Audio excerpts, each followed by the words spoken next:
बहुत बहुत स्वागत है आपका प्रीति पटेल क्लासेस पर। आज हम भाषा विकास का क्रम पढ़ेंगे। इससे पहले हमने भाषा और बोली उपभाषाओं की जो ट्रिक है, इससे पहले वाले वीडियो में आपको मैंने बताई है, तो इससे पहले वाला वीडियो आप ज़रूर देखिए। देखते हैं भाषा विकास का क्रम। बोली उपभाषा। भाषा का विकास ठीक वैसे ही होता है जैसे गांव, कस्बा, शहर। बोली किसी छोटे क्षेत्र में स्थानीय व्यवहार में प्रयुक्त होने वाली भाषा है।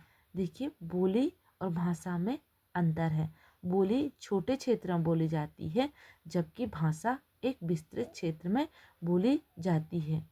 भाषा का अल्प विकसित रूप बोली कहलाता है।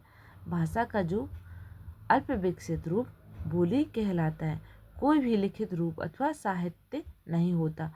बोली का कोई लिखित रूप और साहित्य नहीं होता। यह भाषाई क्षेत्र का रूप बोली कहलाता है। जबकि उपभाषा क्या होती है? उपभाषा को समझिए। उपभाषा क्षेत्रीय बोली का विकसित रूप ही उपभाषा कहलाता है। इसके अंतर्गत साहित्यिक रचना भी की जा सकती है। जो उपभाषा है उसके अंतर्गत साहित्यिक रचना की जा सकती है। एक उपभाषा क्षेत्र में एक अधिक बोलियां हो सकती हैं। एक से अधिक उपभाषा क्षेत्र में एक से अधिक बोलियां हो सकती हैं। देखिए, जैसे कि हिंदी, जो हिंदी भाषा है उसकी उपभाषाएं 5 उपभाषाएं हैं। कौन कौन सी? पश्चिमी हिंदी, जिसका विकास शौरसेनी अपभ्रंश से हुआ है। मोस्ट इम्पोर्टेंट, कई बार इससे पूछा जा सकता है कि पश्चिमी हिंदी का विकास किस अपभ्रंश से हुआ है? शौरसेनी अपभ्रंश से, मागधी अपभ्रंश से, अर्धमागधी अपभ्रंश से। तो आपको याद रखना है, पश्चिमी हिंदी का विकास शौरसेनी अपभ्रंश से हुआ है। यह क्या है? उपभाषा है। इसकी उपभाषाएं कौन कौन सी हैं? बुंदेली, कन्नौजी, ब्रजभाषा, खड़ी बोली। तो खड़ी बोली में भी बहुत सारी साहित्यिक रचना हुई हैं। ब्रजभाषा में भी सूरदास जी की बहुत सारी रचनाएं हुई हैं। बुंदेली में भी बहुत सारी रचनाएं हुई हैं। जैसे आला उदल की जो कहानियां हैं वह बुंदेली भाषा में लिखी गई हैं। बांगरू या हरियाणवी। तो 1, 2, 3, 4 उपभाषाएं हैं। पश्चिमी हिंदी की 4 क्या है? उपभाषाएं हैं। अब आगे देखते हैं पूर्वी हिंदी। तो इसको हमने एक ट्रिक से याद रखा था। ट्रिक थी, इसकी जो ट्रिक थी, बाबू कब्र को खड़े। देखिए, पश्चिम में बाबू कब्र को। अब खड़े हम एक्स्ट्रा लगा सकते हैं। खड़े कोई भाषा नहीं है। जब देखिए, ट्रिक है ये, जिसमें आपको पश्चिमी हिंदी की भाषाएं याद रहेगी।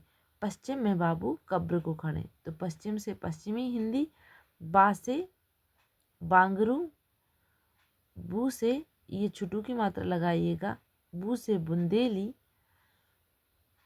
का से कन्नौजी, बा से ब्रजभाषा, कब्र ये ब्रा है। खड़े से खड़ी बोली, सॉरी खड़े भी ट्रिक में शामिल है। खड़े से खड़ी बोली, को से कौरबी, तो बाबू कब्र को खड़े। तो ये पश्चिमी हिंदी की याद रखने की ट्रिक है। देखिए, बा से बांगरू या हरियाणवी, का से कन्नौजी, बा से ब्रजभाषा, ब्रा कब्र है ना, तो ब्रा से ब्रजभाषा, को है कौरवी, को से है कौरवी। खड़े से खड़ी बोली और कौरवी दोनों एक ही हैं, बस इनके 2 नाम हैं। तो बाबू कब्र को खड़े पश्चिमी हिंदी को याद रखने की ट्रिक है। यहाँ पर देखिए, पूर्वी हिंदी है अर्धमागधी अपभ्रंश से इसका विकास हुआ है। इसकी प्रमुख उपभाषाएं हैं अवधी, बघेली, छत्तीसगढ़ी। तो इसकी याद रखने की ट्रिक है पूर्व, पूर्व नहीं, इसको आप पूरब कर लीजिए। एक मिनट,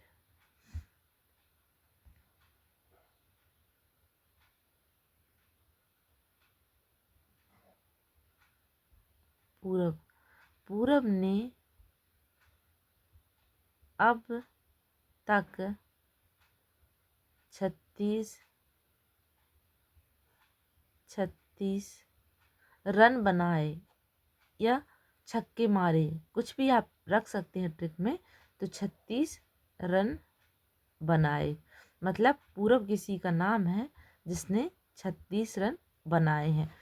तो पूरब से पूर्वी हिंदी, आ से अवधि, बा से बघेली तक कुछ नहीं है, 36 से छत्तीसगढ़ी, ने और तक कुछ नहीं है। अब पूरब ने अब तक 36 रन बनाए। ये पूर्वी हिंदी को याद रखने की ट्रिक है। कोई पूरब है जिसने अब तक कितने रन बनाए, 36 रन बनाए। तो पूरब से पूर्वी भाषा है, आ से अवधी है, बा से बघेली है, 36 से छत्तीसगढ़ी है। इसका विकास अर्धमागधी अपभ्रंश से हुआ है।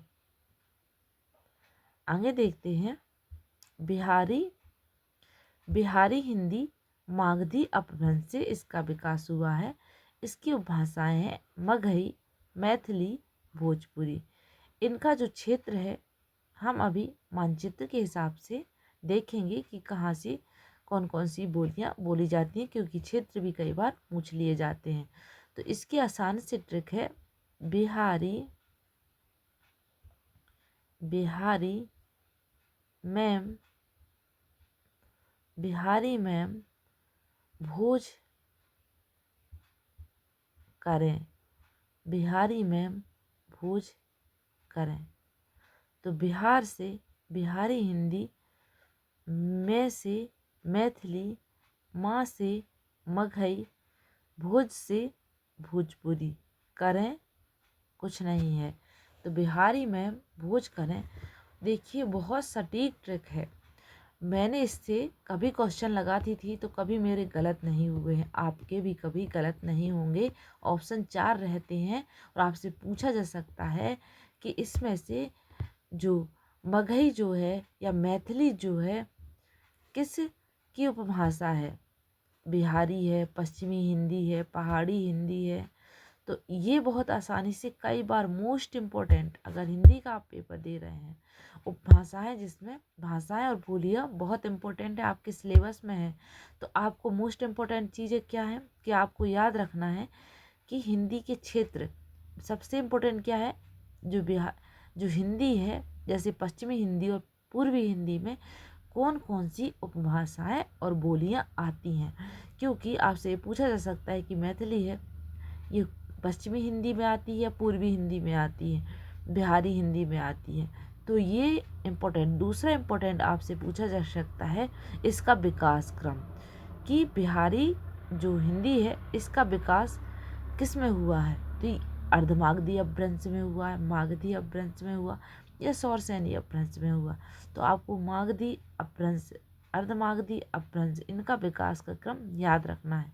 आपको इनकी भाषा है, तो इसी वजह से मैंने आपको ट्रिक बताई है याद रखने की, क्योंकि मोस्ट इम्पोर्टेंट है, ये आपको याद रखना ही पड़ेगा। देखिए पहाड़ी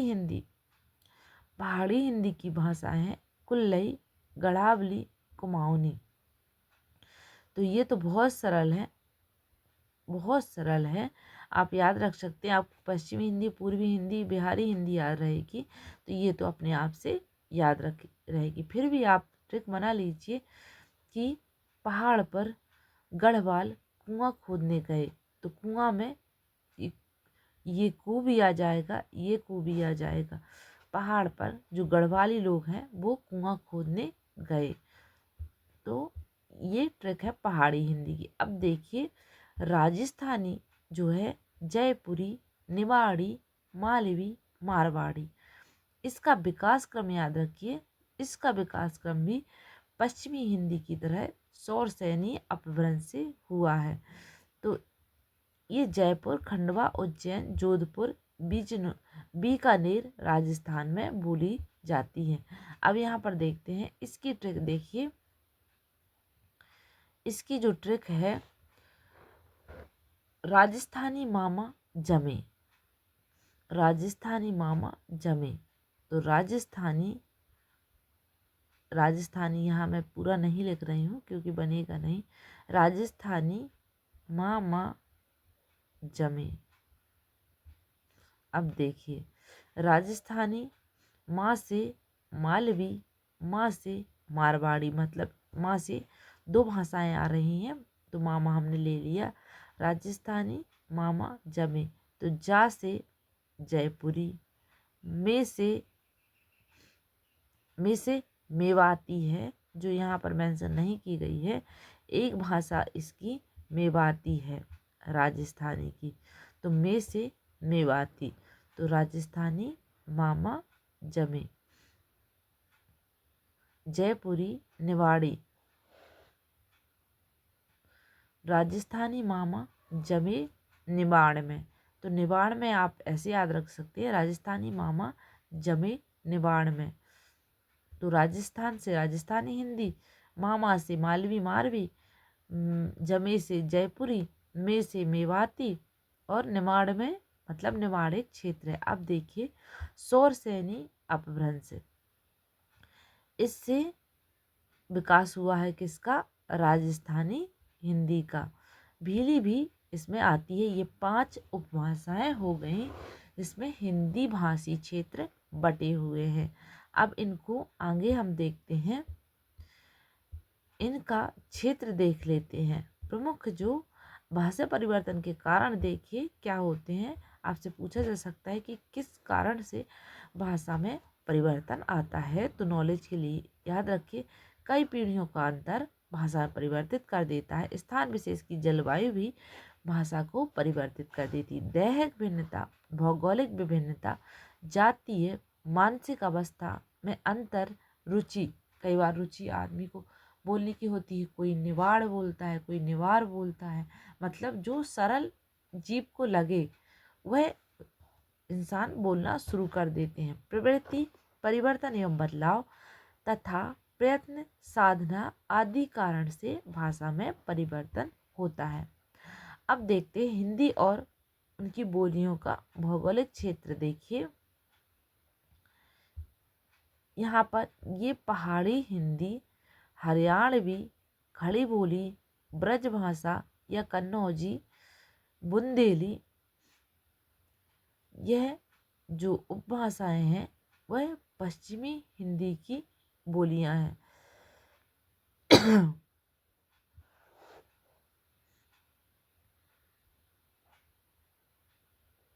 सॉरी, ये पूर्वी हिंदी की बोलियां हैं जिसमें अवधी भी आती है। अवधी के पूर्व की ट्रिक हमने याद नहीं कि पूर्वी हिंदी की। पूर्वी हिंदी, पूरब ने अब तक 36 मारी, हाँ हमको याद है, जिसमें अवधी बघेली भाषाएं आती हैं। तो यहाँ पर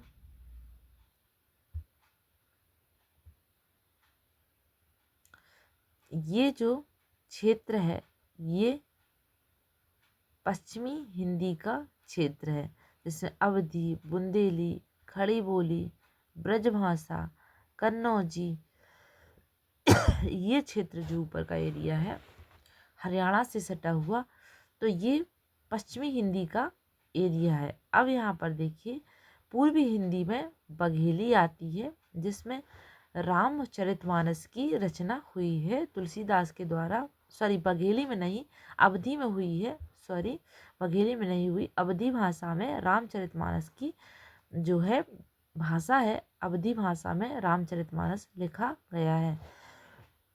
तुलसीदास जी की बहुत सारी रचनाएं अवधी में हैं, कुछ रचनाएं ब्रजभाषा में हैं। तो यहाँ पर देखिए पूर्वी, अवधी, बघेली, छत्तीसगढ़ी, मगही, मैथिली, ये सारी पूर्वी हिंदी का ये क्षेत्र है। ये पूर्वी हिंदी का क्षेत्र है, ये पश्चिमी हिंदी का क्षेत्र है, ये पश्चिमी हिंदी की, यहाँ पर ये जयपुरी है, मेवाती, देखिए मेवाती आई जयपुर में, तो राजस्थानी मामा जमे, तो मेवाती, जा से जयपुरी, मालवी, ये सारी भीली, ये सारी जो है पश्चिमी राजस्थानी हिंदी, ये राजस्थानी हिंदी है। ये पश्चिमी हिंदी है, ये पूर्वी हिंदी है। आगे देखते हैं हिंदी प्रदेश की उपभाषाएं एवं बोलियां। हिंदी भाषा का क्षेत्र हिमाचल प्रदेश, पंजाब का कुछ भाग। देखिए हिंदी कहाँ कहाँ बोली जाती है, हिमाचल प्रदेश में, पंजाब में, पंजाब के कुछ भाग में, हरियाणा, राजस्थान, दिल्ली, उत्तर प्रदेश, उत्तराखंड, छत्तीसगढ़, झारखंड, मध्य प्रदेश, बिहार के आसपास के क्षेत्र जैसे हिंदी भाषी प्रदेश कहते हैं। इतने जो क्षेत्र हैं, इतने जो राज्य हैं, वो हिंदी भाषी राज्य है। इससे पूरे हिंदी प्रदेश में हिंदी की 5 उपभाषाएं हैं जो हमने अभी पढ़ी। कौन कौन सी? पश्चिमी हिंदी, पूर्वी हिंदी, पहाड़ी हिंदी, राजस्थानी हिंदी। तो ये 5 उपभाषाएं हैं और 17 बोलियां हैं जो हमने अभी पूर्वी हिंदी, पश्चिमी हिंदी के अंतर्गत जो बोलियां याद रखी हैं ट्रिक के थ्रू, वह 17 बोलियों का उल्लेख है। तो आपको याद रखना है कि हिंदी की 5 उपभाषाएं हैं और 17 बोलियां हैं। आगे देखते हैं मोस्ट इम्पोर्टेंट, क्योंकि यहाँ से क्वेश्चन बन सकते हैं कि हिंदी भाषा को कितने क्षेत्रों में विभाजित किया गया है और इसकी जो उपभाषाएं हैं वह 17 हैं। तो आप याद रखिएगा, जहाँ जहाँ इम्पोर्टेंट बिंदु आते हैं, पॉइंट आते हैं, वहाँ पर मैं आपको बताती जाती हूँ जो याद रखने योग्य चीज़ें हैं। अब देखिए पश्चिमी हिंदी, खड़ी बोली, इसका दूसरा नाम कोरवी भी है। कुछ लोग इसके अन्य नाम हिंदुस्तानी, नागरी, सर हिंदी भी मानते हैं। इसका उद्भव सौर सैनी अपभ्रंश से हुआ है, उत्तरी रूप से हुआ है। खड़ी बोली का प्रयोग 2 अर्थों में किया जाता है। कौन कौन सी? साहित्यिक हिंदी 2 अर्थों में किया जाता है। साहित्यिक हिंदी दिल्ली के मेरठ आसपास के लोक बोली की 2 प्रधान बोलियां हैं। इसकी 2 प्रधान बोलियां हैं दिल्ली मेरठ के आसपास जो लोक बोली है। खड़ी बोली 2 प्रधान बोलियां हैं, बिजनौर की खड़ी बोली और मेरठ की खड़ी बोली। तो इसी के अंतर्गत ये दोनों बोलियां आती हैं। आगे देखते हैं आज संस्कृत में से युक्त, जो संस्कृत से युक्त खड़ी बोली है भारत की, वही राज्य भाषा। देखिए भारत की जो राजभाषा है, हिंदी राज्य भाषा है, ना कि राष्ट्रभाषा। तो यहाँ से भी एक क्वेश्चन पूछा जा सकता है कि आपको 4 ऑप्शन में दे दिए जाएंगे कि जो हिंदी है वह साहित्यिक भाषा है, राज्य भाषा है, राष्ट्रभाषा है। ऐसे 4 ऑप्शन में आपको दे दिए जाएगा। तो आपको याद रखना है कि हिंदी राष्ट्रभाषा अभी तक नहीं बनी है। हमारे यहाँ की राष्ट्रभाषा कोई नहीं है, राज्य भाषा हिंदी है। बाकी इंग्लिश में सरकारी बहुत सारे कामकाज होते हैं। 14 सितंबर 1949 में मुंशी अयंगर फार्मूले द्वारा समझौता में राज्य भाषा घोषित किया गया था हिंदी को। भाग 17 अनुच्छेद 343 से 351 तक राजभाषा का प्रावधान किया गया है। तो 343 भारत की राज्य भाषा हिंदी मानी गई है। तो आपको याद रखना है 3, 4, 3 में भारत की राज्यभाषा हिंदी मानी गई है। मोस्ट इम्पोर्टेंट 8वीं अनुसूची जो है, कितनी अनुसूचियां हैं? 8 अनुसूचियां हैं जिसमें 22 भाषाएं सम्मिलित की गई हैं। 29, 30, 120 और 210 में भी भाषा के प्रावधान हैं। संविधान के अनुच्छेद में 29, 30 और 120, 210 में भी भाषा के अन्य प्रावधान किए गए हैं। तो आपको 343 से 351 भाषा विकास के लिए राष्ट्रभाषा कब बनी? 1965 में। मोस्ट इम्पोर्टेंट 1965 1965 में राष्ट्रभाषा राज्य भाषा हिंदी को घोषित किया गया था। खड़ी बोली देखिए, क्षेत्र देखिए, देहरादून का मैदानी भाग, सहारनपुर, मुजफ्फर, मेरठ, दिल्ली का कुछ भाग, बिजनौर, रामपुर, मुरादाबाद, यह क्षेत्र है खड़ी बोली के। हिंदी में ए औ ध्वनियों के स्थान पर खड़ी बोली में ए ओ ध्वनियाँ मिलती हैं, यथा और को और, है को हे में परिवर्तन हो जाता है। हिंदी में ना ध्वनि के स्थान पर अड़ा का प्रयोग किया जाता है। संस्कृत में भी ना ध्वनि नहीं है, अधिकतर ना की जगह पर अड़ा का ही प्रयोग हुआ है। तो खड़ी बोली संस्कृत से मिलती जुलती है। यथा सुनना तो सुनना। हिंदी साहित्यिक हिंदी और इसको संस्कृत में ये हो जाएगा श्रवण।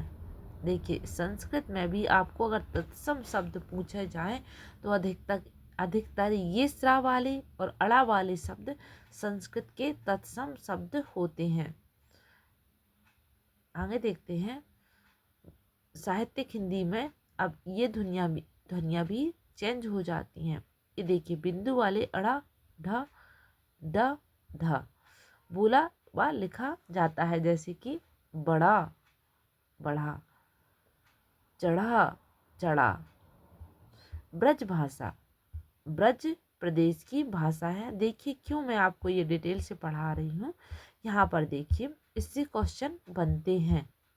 इससे जो क्वेश्चन यहाँ पर देखिए, औ आयु शब्द निम्नलिखित में किस बोली का है? भोजपुरी का है, ब्रजभाषा का है, अवधी का है, खड़ी बोली का। ये सारे प्रीवियस ईयर एग्जाम में पूछे गए क्वेश्चन हैं, इसीलिए मैं आपको डिटेल से पढ़ा रही हूँ ताकि आपके नॉलेज थोड़ा सा इसमें विकसित हो जाए कि कैसा भाषा परिवर्तन होता है। तो यहाँ पर कहाँ थे हम? अवधी, पूर्वी हिंदी, कन्नौजी, खड़ी बोली, ब्रजभाषा। खड़ी बोली को इससे पहले हमने पढ़ लिया था। तो आगे हम आते हैं ब्रजभाषा।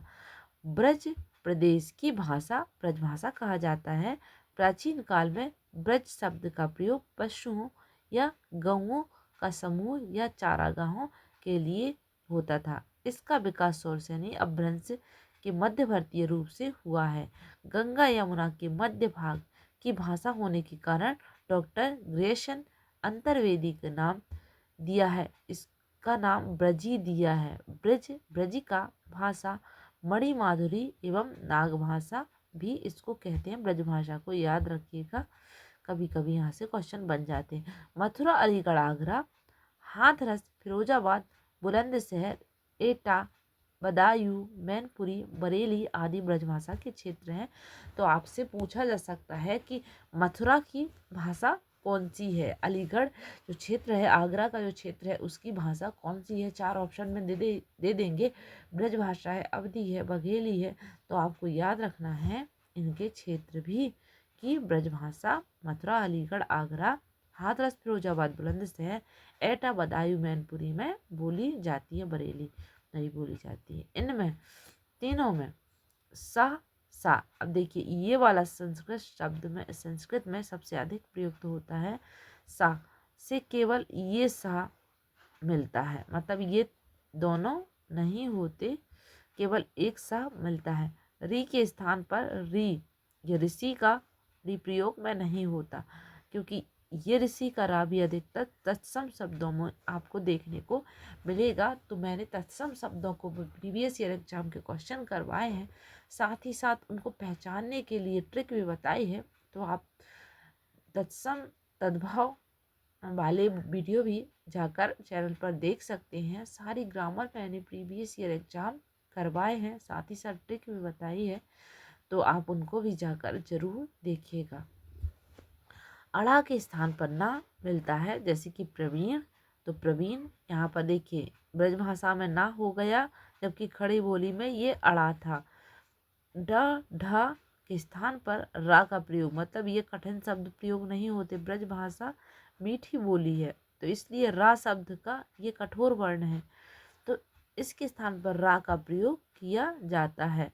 जैसे कि कढ़ी, तो कढ़ी को करी कहेंगे, उलझ को उरज कहेंगे। तो यहाँ पर ये हम ब्रजभाषा और खड़ी बोली को हमने पढ़ा।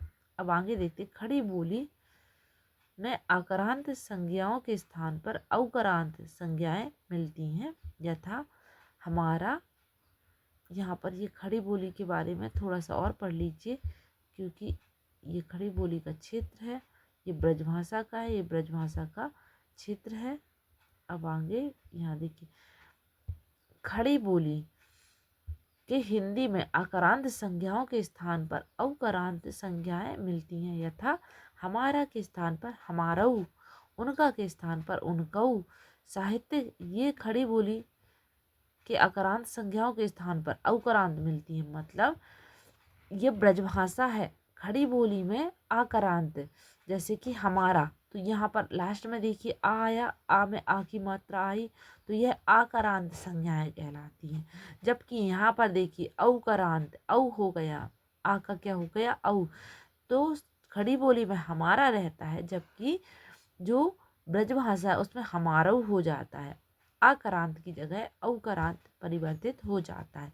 साहित्य तक लोक साहित्य के क्षेत्र में यह भाषा बहुत ही संपन्न है, मतलब बहुत सारे इसमें साहित्य लिखे गए हैं। इसके प्रमुख कवि देखिए, कवि याद रखिएगा, अष्टछाप ब्रजभाषा के कवि हैं। समस्त कवि रहीम, रसखान, बिहारी, देव, रत्नाकर, सत्यनारायण, कविरत्न, बहुत सारे जो जो कवि हैं, ये सब बिहारी और रहीम, ये सब कवि किसके हैं, ब्रजभाषा में इनकी साहित्यिक रचना इन्होंने की है। बहुत ही मीठी, बहुत ही अच्छी इनमें पंक्तियाँ लिखी गई हैं। इसका अन्य नाम, अब देखिए हरियाणवी जो हिंदी है, इसको हम नेक्स्ट वीडियो में करेंगे, क्योंकि वीडियो काफ़ी लंबा हो जाएगा। तो वीडियो अच्छा लगा हो तो लाइक कीजिएगा, चैनल को सब्सक्राइब कीजिएगा, और साथ ही साथ ये पूरा पढ़ लेने के बाद हम प्रीवियस ईयर एग्जाम में पूछे गए क्वेश्चन करेंगे। तो आप चैनल को सब्सक्राइब ज़रूर कर लीजिएगा, ताकि आने वाला वीडियो आप तक पहुंच सके, नहीं तो चैनल गुम हो जाएगा, आपको नहीं मिल पाएगा कि कहाँ से हमने पढ़ा है। इसलिए अभी सब्सक्राइब कर लीजिए, ताकि जो प्रीवियस ईयर एग्जाम के क्वेश्चन हैं हम सॉल्व कर सकें, और आप देख सकें कि कितना आपसे बनता है। इसी तरह साहित्यिक हिंदी लिटरेचर के प्रीवियस ईयर एग्जाम के क्वेश्चन मैंने सॉल्व करवाए हैं, तो आप उनको भी जाकर देख सकते हैं। साथ ही साथ ट्रिक भी बताई है, ग्रामर के क्वेश्चन भी मैंने प्रीवियस ईयर एग्जाम के क्वेश्चन सॉल्व करवाए हैं। तो लिस्ट बनी हुई है, आप चैनल पर जाकर उन्हें भी देख सकते हैं। Thank you for watching.